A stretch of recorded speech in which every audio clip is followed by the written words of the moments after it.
पूजवा के थाली हो।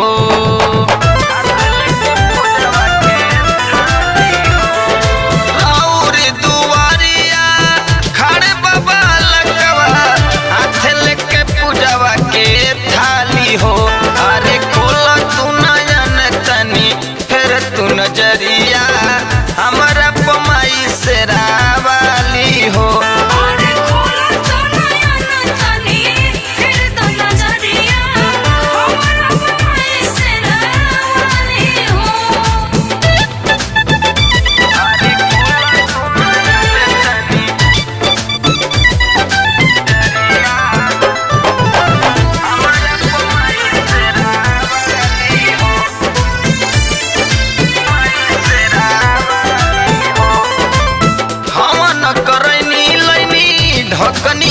कलसा कली माई पूजा स्वीकार हो।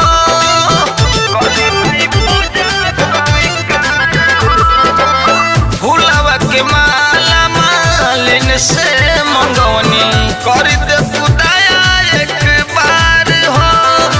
तोहरी शरण से केहू नहीं मैया जाए कोई खाली हो।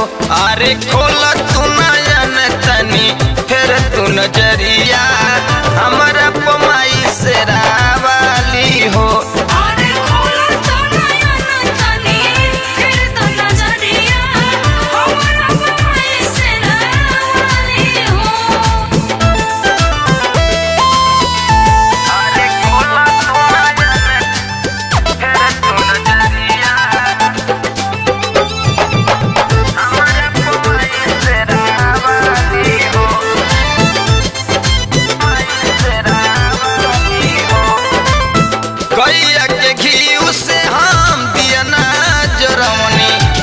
हम लगवनी दर्शन के